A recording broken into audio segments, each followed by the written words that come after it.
ಇನ್ನು ಕಾಂಗ್ರೆಸ್ನ ಸಮಾವೇಶದಲ್ಲಿ ಟಾರ್ಗೆಟ್ ಆಗ್ತಾರಾ ಎಚ್.ಡಿ. ಕುಮಾರಸ್ವಾಮಿ ಅಂತ ಎಚ್.ಡಿ.ಕೆ ವಿರುದ್ಧ ದಾಖಲೆ ಬಿಡುಗಡೆ ಮಾಡ್ತಾರಾ? ಹಾಗಾದ್ರೆ ಸಿಎಂ ಸಿದ್ದರಾಮಯ್ಯ ಸಮಾವೇಶದ ಉದ್ದಕ್ಕೂ ಎಚ್.ಡಿ.ಕೆ ವಿರುದ್ಧ ಹರಿಹಾಯೋದಕ್ಕೆ ಕೈ ನಾಯಕರು ಈಗ ಸಜ್ಜಾಗಿದ್ದಾರೆ. ಈಗಾಗಲೇ ಬಿಜೆಪಿ ಜೆಡಿಎಸ್ ಪಾದಯಾತ್ರೆ ಎಲ್ಲೆಲ್ಲಿ ಸಾಕ್ತೋ ಅಲ್ಲೆಲ್ಲ ಕೂಡ ಡಿ.ಕೆ. ಶಿವಕುಮಾರ್ ಅವರು ಹೋಗಿ ಡಿ.ಕೆ. ಶಿವಕುಮಾರ್ ಅವರು ಎಚ್.ಡಿ. ಕುಮಾರಸ್ವಾಮಿ ಅವರ ವಿರುದ್ಧ ಒಂದಷ್ಟು ಆರೋಪಗಳನ್ನ ಮಾಡಿ ಟಕ್ಕರ್ ಕೊಡ್ತಾ ಬಂದ್ರು.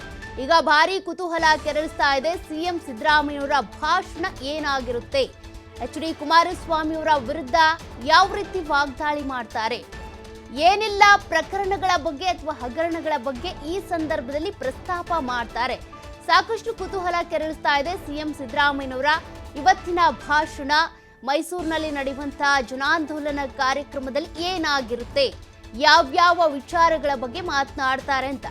ಸಹಜವಾಗಿಯೇ ಸಿಎಂ ಸಿದ್ದರಾಮಯ್ಯನವರು ಭಾಷಣ ಮಾಡೋದಕ್ಕೆ ಬರ್ತಾರೆ ಅಂದ್ರೆ ಒಂದಷ್ಟು ದಾಖಲೆಗಳನ್ನ ಬಿಡುಗಡೆ ಮಾಡ್ತಾರೆ, ದಾಖಲೆ ಸಮೇತ ಮಾತನಾಡ್ತಾರೆ. ಅವ್ರು ಮಾತನಾಡುವಂತ ಒಂದೊಂದು ಪಾಯಿಂಟ್ ಕೂಡ ಹೌದಲ್ವಾ ಅಂತ ನಿಮ್ಗೆ ಅನ್ಸ್ಬೇಕು. ಆ ರೀತಿಯಾಗಿ ಅವರು ಮಾತನಾಡ್ತಾ ಹೋಗ್ತಾರೆ. ಹಾಗಾಗಿ ಈಗ ಅವರ ವಿರುದ್ಧ ಬಂದಿರುವಂತ ಮುಡಾ ಹಗರಣ, ಜೊತೆಗೆ ಸರ್ಕಾರದ ವಿರುದ್ಧ ಕೇಳಿಬಂದಿರುವಂತ ವಾಲ್ಮೀಕಿ, ಇದೆಲ್ಲದಕ್ಕೂ ಸಂಬಂಧಪಟ್ಟಂತೆ ಅನೇಕ ಬಾರಿ ಸ್ಪಷ್ಟನೆ ಕೂಡ ಕೊಟ್ಟಿದ್ದಾರೆ.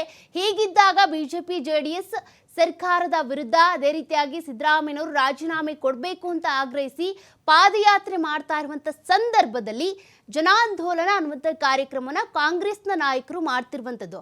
ಹಾಗಾಗಿ ಈ ಸಂದರ್ಭದಲ್ಲಿ ಹಾಗಾದ್ರೆ ಸಿದ್ದರಾಮಯ್ಯನವರು ಯಾರ್ಯಾರನ್ನ ಟಾರ್ಗೆಟ್ ಮಾಡಿ ಮಾತನಾಡ್ತಾರೆ?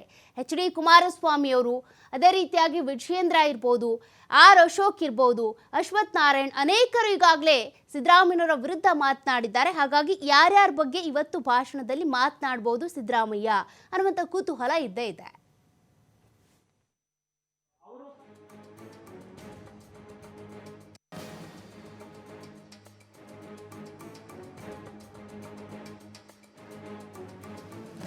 ಇನ್ನು ಇವತ್ತಿನ ಕಾರ್ಯಕ್ರಮಕ್ಕೆ ಸಂಬಂಧಪಟ್ಟಂತೆ ನಮ್ಮ ಮೈಸೂರಿನ ಪ್ರತಿನಿಧಿ ಪುನೀತ್ ಅಲ್ಲಿ ಒಂದು ವಾಕ್ಥ್ರೂ ನಡೆಸಿದ್ದಾರೆ. ಅಂದರೆ ಯಾವ ರೀತಿ ಕಾರ್ಯಕ್ರಮದ ಸಜ್ಜಾಗಿದೆ, ಯಾವ ರೀತಿ ಯಾರ್ಯಾರು ಬರ್ತಾರೆ, ಅಲ್ಲಿ ವೇದಿಕೆ ಕಾರ್ಯಕ್ರಮಕ್ಕೆ ಬೇಕಾಗಿರುವಂಥ ಸಿದ್ಧತೆ ಹೇಗಿದೆ, ಅದೆಲ್ಲದರ ಕುರಿತಂತೆ ವಿವರಣೆ ಕೊಟ್ಟಿದ್ದಾರೆ. ಏನು ಹೇಳಿದ್ದಾರೆ ಕೇಳೋಣ.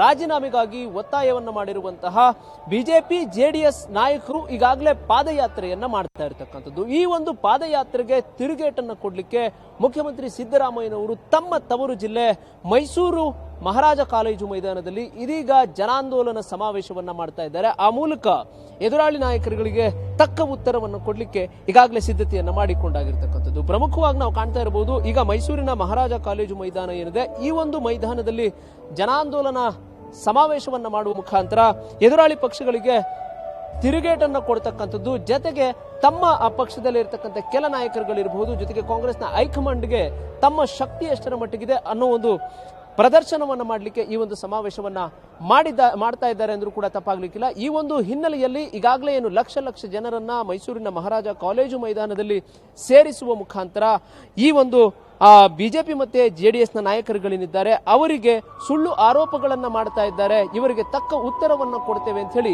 ಈ ಒಂದು ವೇದಿಕೆಯಲ್ಲಿ ಎದುರಾಳಿ ಪಕ್ಷಗಳಿಗೆ ಗರ್ಜಿಸುವಂತಹ ನಿಟ್ಟಿನಲ್ಲಿ ಮುಖ್ಯಮಂತ್ರಿಗಳು ಸಿದ್ಧತೆಯನ್ನ ಮಾಡಿಕೊಳ್ಳಾಗಿರ್ತಕ್ಕಂಥದ್ದು. ಈಗಾಗಲೇ ವೇದಿಕೆ ನಿರ್ಮಾಣ ಸಂಪೂರ್ಣವಾಗಿ ಆಗಿರ್ತಕ್ಕಂಥದ್ದು, ಅಂತಿಮ ಹಂತದ ಒಂದು ಪರಿಶೀಲನೆ ಈಗ ನಡೀತಾ ಇರತಕ್ಕಂಥದ್ದು. ಪ್ರಮುಖವಾಗಿ ನಾವು ವೇದಿಕೆಗಳಲ್ಲಿ ಬರ್ತಕ್ಕಂಥ ಮುಖ್ಯಮಂತ್ರಿಗಳು, ಉಪಮುಖ್ಯಮಂತ್ರಿಗಳು, ಜೊತೆಗೆ ರಾಜ್ಯದ ಸಚಿವರುಗಳಿರಬಹುದು, ಜೊತೆಗೆ ಶಾಸಕರುಗಳಿರಬಹುದು, MLCಗಳಿರಬಹುದು, ನಾವು ಆಸನದ ಒಂದು ವ್ಯವಸ್ಥೆಯನ್ನು ಕೂಡ ಕಾಣಬಹುದು. ಸುಮಾರು 50,000ಕ್ಕೂ ಹೆಚ್ಚು ಆಸನದ ಒಂದು ವ್ಯವಸ್ಥೆಯನ್ನ ಇಲ್ಲಿ ಮಾಡಿದ್ರೆ ಹಿಂಭಾಗದಲ್ಲೂ ಕೂಡ ಹೆಚ್ಚಿನ ಆಸನಗಳ ಒಂದು ವ್ಯವಸ್ಥೆಯನ್ನ ಮಾಡಲಾಗಿರ್ತಕ್ಕಂಥದ್ದು. ಜೊತೆಗೆ ಲಕ್ಷಕ್ಕೂ ಹೆಚ್ಚಿನ ಜನರನ್ನ ಸೇರಿಸುವ ಮುಖಾಂತರ ಸುಳ್ಳು ಆರೋಪಗಳನ್ನ ಮಾಡ್ತಾ ಇರುವಂತಹ ಬಿಜೆಪಿ ನಾಯಕರು, ಜೊತೆಗೆ ಜೆಡಿಎಸ್ನ ನಾಯಕರೇನಿದ್ದಾರೆ ಅವರ ಬಂಡವಾಳವನ್ನ, ಅವರು ಮಾಡಿರ್ತಕ್ಕಂಥ ಭ್ರಷ್ಟಾಚಾರವನ್ನ ಎಳೆ ಎಳೆಯಾಗಿ ಬಿಚ್ಚಿಡ್ತೇವೆ ಅಂತ ಹೇಳಿ ಈಗಾಗಲೇ ಮುಖ್ಯಮಂತ್ರಿಗಳು ಕೂಡ ಹೇಳಿರ್ತಕ್ಕಂಥದ್ದು. ಜೊತೆಗೆ ಡಿ.ಕೆ. ಶಿವಕುಮಾರ್ ಅವರು ಕೂಡ ಈಗಾಗಲೇ ಬಿಜೆಪಿ ಇರಬಹುದು, ಜೊತೆಗೆ ಜೆಡಿಎಸ್ನ ನಾಯಕರುಗಳೇನಿದ್ದಾರೆ ಇವರು ತಾವು ಭ್ರಷ್ಟಾಚಾರದಲ್ಲಿ ತೊಡಗಿರೋದನ್ನ ಬಿಟ್ಟು ಸುಳ್ಳು ಆರೋಪಗಳನ್ನ ಮಾಡ್ತಾ ಇದ್ದಾರೆ. ಇವರ ಒಂದು ಡಾಕ್ಯುಮೆಂಟ್ಗಳ ಸಮೇತವಾಗಿ ನಾವು ಅವರಿಗೆ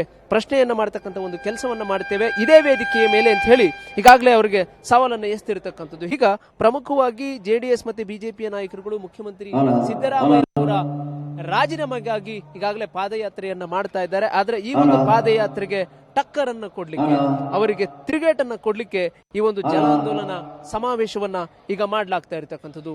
11 ಗಂಟೆಯ ವೇಳೆಗೆ ಈ ಒಂದು ಸಮಾವೇಶ ಆರಂಭವಾಗುತ್ತೆ.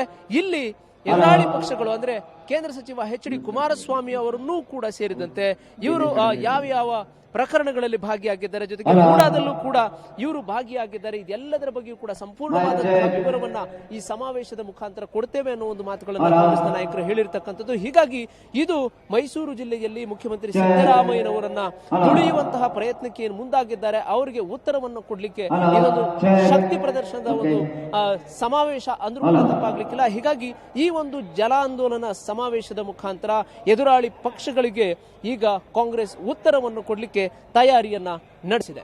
ಕ್ಯಾಮರಾ ಪರ್ಸನ್ ರಜನಿ ಜೊತೆ ಪುನೀತ್, ಟಿವಿ5 ಮೈಸೂರು.